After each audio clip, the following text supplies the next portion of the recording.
তো hello guys, আজকে আমরা নিয়ে এসেছি এক বাটি চাল। আর আজকে এটা গুনে দেখবো যে এটার ভিতর কতগুলো চাল থাকে। তো আসেন আমার সাথেই থাকেন, দেখি। তো বাড়িতে চালগুলো সব ঢেলে নিলাম, এখন গুনার পালা যে কতগুলো চাল আছে। তো আমি আস্তে আস্তে করে গুনতে লাগলাম। তো এখানে অনেকগুলো চাল। তো আমি গুনতে থাকি, আপনারা দেখতে থাকেন, সাথেই থাকবেন। আর চ্যানেলটা একটা সাবস্ক্রাইব করে দিবেন এবং শেয়ার করে দিবেন সবাইকে দেখার জন্য। লাইক তো করবেনই, সাথেই থাকুন আমার। তো ভিডিওটা বেশি বড় হয়ে যায়, তার জন্য ফাস্ট করে দিছি, দেখতে থাকেন আপনারা।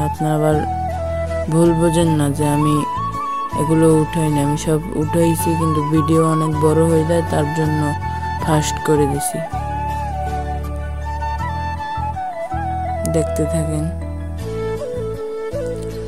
সবাই ভাবতে পারেন যে আমার হাতে ওগুলো কি, তো অনেক গরম পড়েছে, তো তার জন্য পাউডার দিছিলাম। হাত ব্যথা হয়ে গেছে গুনতে গুনতে। তারপর আমি গুনেই দেখবো যে কতগুলো চাল আছে। তারপর থেকে গুনতে থাকলাম। পুরো অনেক কষ্ট, এখানে অনেক চাল আছে। দেখতে থাকেন, আমার সাথেই থাকেন। আবার আস্তে আস্তে করে গুনতে লাগলাম। শেষ, প্রায় অল্প কিছু আছে। তারপরে আমি টেনে দিয়েছি, কারণ ওরা ফুল ভিডিও দিতে গেলে অনেক সময় লাগে, কারণ অনেকক্ষণের ভিডিও, প্রায় 30 মিনিটের ভিডিও হয়ে যায়, তার জন্য আমি টেনে দিছি।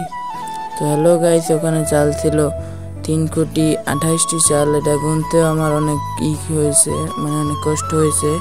তো সবাই আমার চ্যানেলটাকে সাবস্ক্রাইব করে দেবেন এবং লাইক তো করবেনই। তো টাটা, বাই বাই।